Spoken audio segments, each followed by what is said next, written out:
Olá, meus irmãos, sejam bem-vindos a mais um vídeo especial.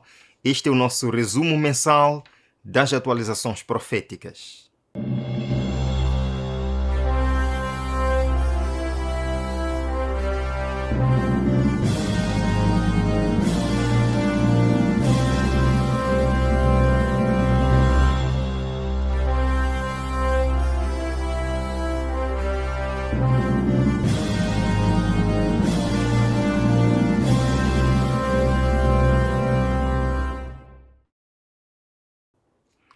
Irmãos, ao longo deste mês, fevereiro de 2024, nós vimos fatos incríveis. Em primeiro lugar, nós vimos religiosos se unirem para aquela que foi a oração dominical pelo clima. Isto aconteceu lá na América do Sul. Foi interessante ver o quanto, diante de ameaças naturais, como o incêndio e a seca, cristãos se unindo para clamar pela chuva. Isto foi em um domingo. Isto nos mostra, irmãos, que em face de desafios naturais, as religiões se unirão para um bem comum. Vejamos. Colômbia declara desastre e calamidade por incêndios e pede ajuda internacional. Desastre, calamidades por incêndio. Irmãos, nós lemos um texto no Espírito de Profecia, que estas visitações estão se tornando cada vez mais frequentes e desastrosas. Vejam aqui. Colômbia tenta controlar incêndios florestais. Bogotá permanece em alerta devido às altas temperaturas. Em meio a este medo, a Igreja Católica na Colômbia promoveu um domingo de oração pela chuva. Um domingo de oração pelo clima, um domingo de conversão ecológica para conscientizar a sociedade colombiana a importância dessa conversão ecológica. Dios nuestro Padre es el creador del agua, de los mares, de los océanos, de las lagunas, de los lagos, de los ríos, de las quebradas, de los aljibes, de los humedales y de los páramos, de las nubes y de la lluvia. Él es el creador del don vital del agua, y en este tiempo estamos sufriendo por la escasez del agua, por la resequedad en el mundo, en nuestras montañas, por la escasez de los ríos. Hoy estamos sufriendo también por las quemas, por las talas, por la contaminación, y queremos unirnos en una campaña nacional que hemos llamado Rogativa Nacional en Colombia por el don de la lluvia. Preocupados com a situação crítica na Colômbia devido à escassez de água e aos múltiplos incêndios florestais que ocorrem nos últimos dias em diferentes regiões, os bispos do país realizaram uma oração nacional no domingo 28 de janeiro para pedir a Deus o dom da chuva. Interessante. Na mensagem, os prelados fazem alusão à atual situação climática, acentuada pelo El Niño, e enfatizam o imperativo, eu sublinhei, o imperativo de direcionar o nosso olhar para o Deus da vida, pedindo-lhe que mova os nossos corações para que empreendamos ações concretas de conversão ecológica. Então, devido à atual situação climática, temos que recordar do nosso imperativo moral. Não foram apenas os católicos que participaram desta convocação de domingo pela chuva. Quase toda a Colômbia. Vejam aqui. Oração a quem? A Paulo VI, para pedir que chova na Colômbia. Isto é espanhol, eu estou traduzindo. Oração a quem? Ao Papa Paulo VI. Eu pergunto, ele não está morto? Ele não está morto? Irmãos, vejam aqui. A comunidade recorre à fé diante dos incêndios florestais. Oração a São Isidro Labrador para atrair chuva. Isto fortalece a ideia de que a religião tem um papel central na luta contra as mudanças climáticas. Isto enfatiza a verdade que nós pregamos, de que em um momento de crise, as pessoas, as religiões vão se unir para clamar por uma solução divina. Então, imagine um dia por semana em que você faz menos e o planeta ganha mais. Essa é a proposta de um professor judeu de história religiosa e intelectual. É o charme antigo do sabá, com uma espécie de toque verde da nova era. Agora, isso não é apenas ficar deitado. É na verdade uma escolha consciente de reduzir nosso impacto ambiental. Nada de checar e-mails, assistir TV ou dirigir por um dia inteiro. Teoricamente, poderíamos reduzir nossas emissões de carbono em impressionantes 14,3%. Isso é um sétimo da nossa produção semanal desaparecendo sem gastar um centavo ou precisar de nova tecnologia. Então, apenas um dia em 7 em que praticamente eliminamos as emissões. É um ritual antigo com um novo papel em nossa luta contra as mudanças climáticas. Então, o que você acha? Será declarado que os homens estão ofendendo a Deus pela violação do descanso dominical, que este pecado trouxe calamidades, sim, que não cessarão até que a observância do domingo seja estritamente aplicada. E estas coisas não vão melhorar. De acordo com os mais recentes pronunciamentos científicos, nós veremos ainda mais situações semelhantes. Irmãos, vejam aqui. Há algumas horas atrás, isto de hoje, 8 de fevereiro, cientistas informaram que pela primeira vez o mundo excede o limite de 1,5 graus Celsius. Irmãos, e só para vocês terem uma ideia do que significa ultrapassar 1,5 graus Celsius, de acordo com os próprios cientistas, isto implica eventos climáticos extremos, como ondas de calor, tempestades, inundações e secas prolongadas. Derretimento do gelo polar. Isso levaria ao aumento do nível do mar, que pode ocasionar facilmente tsunamis. Extinção de espécies e perda da biodiversidade. Riscos para a produção agrícola devido à escassez de água e pragas. Diminuição da qualidade do ar, principalmente nas grandes cidades. O aumento de doenças infecciosas. Migrações forçadas. Tudo isto seria o cenário deste aumento de 1,5 graus que os cientistas agora vêm dizer que parece que já começamos a atingir esse limite. Vejam aqui, irmãos, 8 de fevereiro de 2024. Pela primeira vez, o mundo excede o limite de aquecimento de 1,5 graus Celsius em um período de 12 meses. Irmãos, nós vimos um forte movimento dominical neste mês. Desde aquele documentário que foi lançado e a América toda quase está vendo, as propostas que várias entidades religiosas vêm apresentando nas redes de comunicação, inclusive na própria Fox News, argumentos favoráveis para um dia de descanso comum. Vejam só. A revista católica US Magazine publicou uma informação falando sobre o renascimento do descanso dominical e a necessidade de observar este dia coletivamente para que a comunidade possa cultivar uma ordem social justa e unida. Interessante. E eles também disseram que nos sindicatos a questão do descanso está agora na mesa. Um novo documentário defende o reavivamento do sábado. Novo documentário, Sabbath, é lançado em emissoras de TV públicas em todo o país.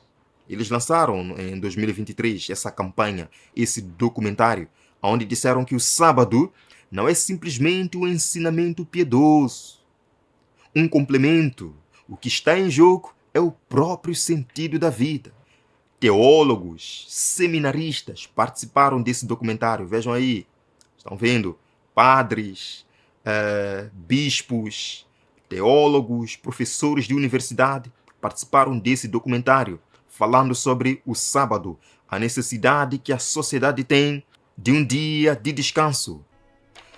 Irmãos, a Fox News, um canal conservador de notícias dos Estados Unidos que aborda política principalmente, com uma vasta audiência, publicou uma manchete em 18 de fevereiro sugerindo que aproveitemos o domingo para aprofundar nossa ligação com Deus. E eles falaram isso em referência aos 40 dias da Quaresma que precedem a Páscoa. Vejam aqui, irmãos. No primeiro domingo da Quaresma, faça mudanças sábias para ajudar no seu relacionamento com Deus, diz o pastor de Washington. Vejam aqui, irmãos, a CBN, que é a rede cristã de radiodifusão, que alcança milhões de telespectadores através de seu conteúdo online, canais de mídia. Em 18 de fevereiro também, parece que eles combinaram o mesmo dia, em 18 de fevereiro, fez uma publicação enfatizando a necessidade de combater a mentalidade americana de pressa, a mentalidade de estresse, a mentalidade de ocupação. Vejam aqui, irmãos, deleite-se no sábado. E mais uma vez, quando eles falam sobre o sábado, estão procurando confundir a mente das pessoas, atrapalhar as pessoas. O que eles querem dizer, na verdade, é o domingo. Vejam aqui, amigos, eles dizem: algumas pessoas caem na mentalidade americana da pressa, estresse e ocupação, confiando no seu trabalho árduo, em vez de equilibrar trabalho com descanso e refrescamento. Eles dizem que mas a palavra de Deus é muito clara sobre a importância do descanso. Em vez de ir apenas à igreja no domingo, vejam, irmãos, já não é sábado que eles estão falando aqui. Mudaram as coisas de repente. Em vez de ir apenas à igreja no domingo, vamos nos esforçar para entrar verdadeiramente naquele descanso de sábado. Meus amados irmãos, é uma confusão que eles estão aqui fazendo. Estão falando do sábado ou estão falando do domingo? Vejam, faça com que seja um dia para nos concentrarmos e nos deleitarmos no Senhor em tudo que fazemos.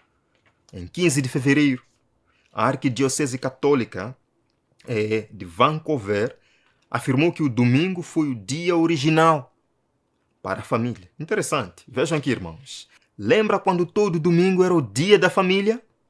Lembra quando todo domingo era o dia da família?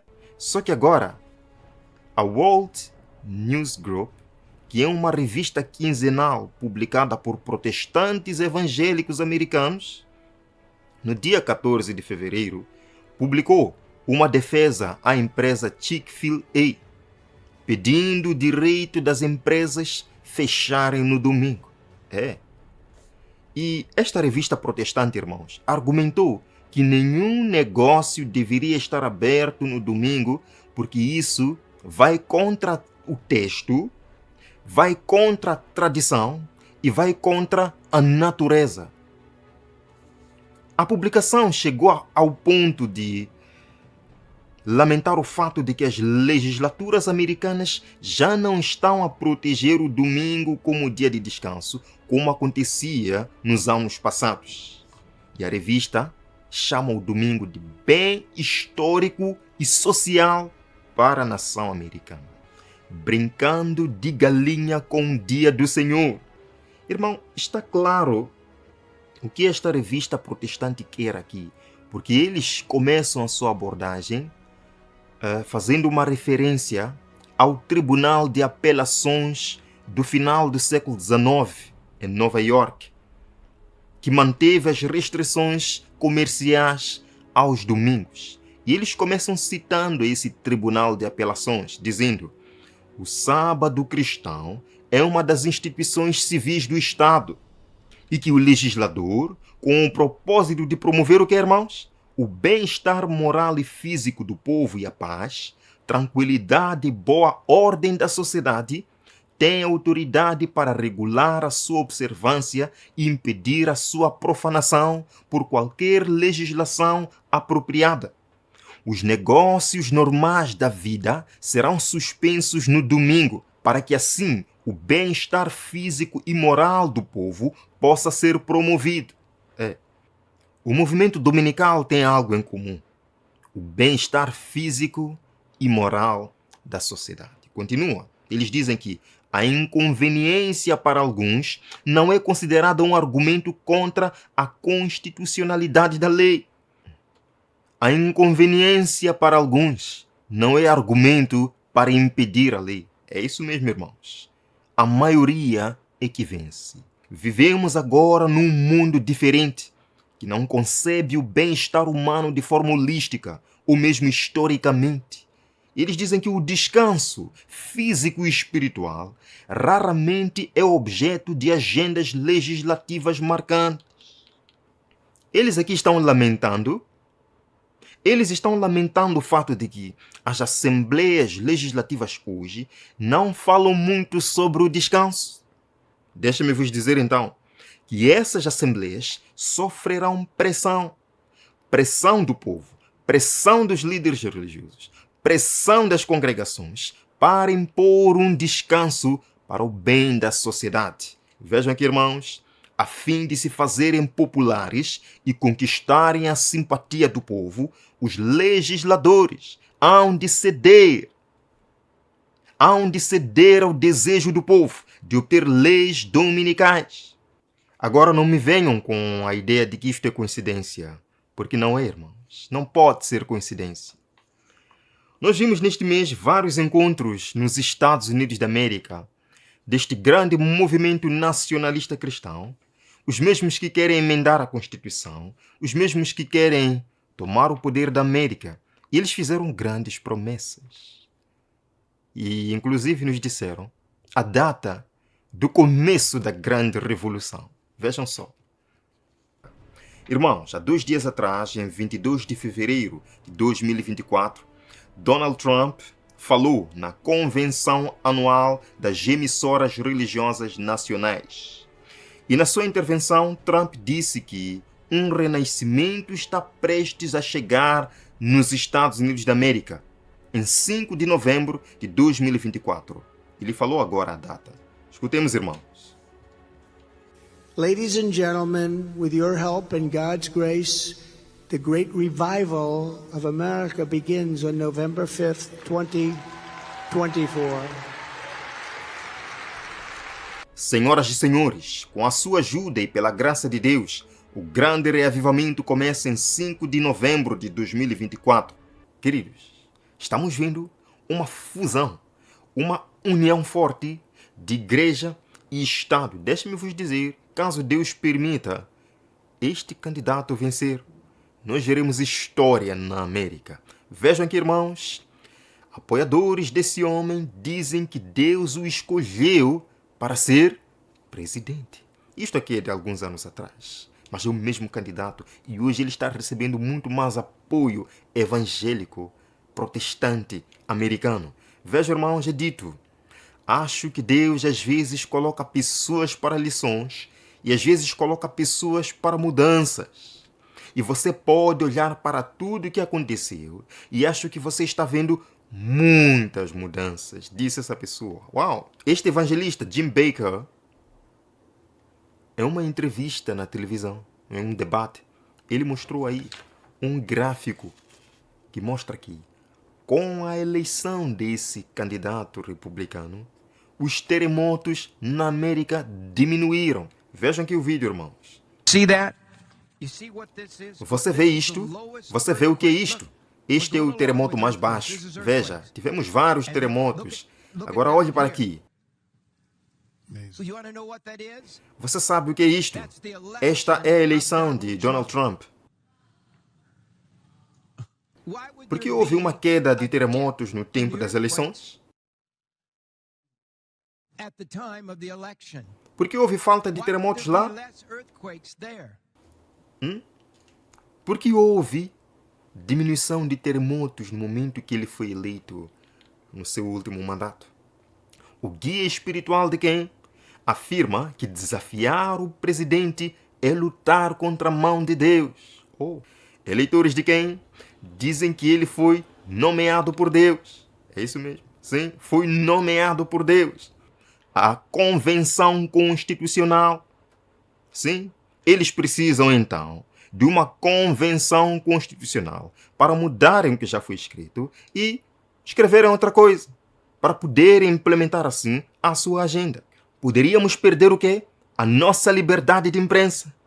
Poderíamos perder o nosso direito de acreditar ou adorar, acabando assim com um muro de separação entre igreja e Estado.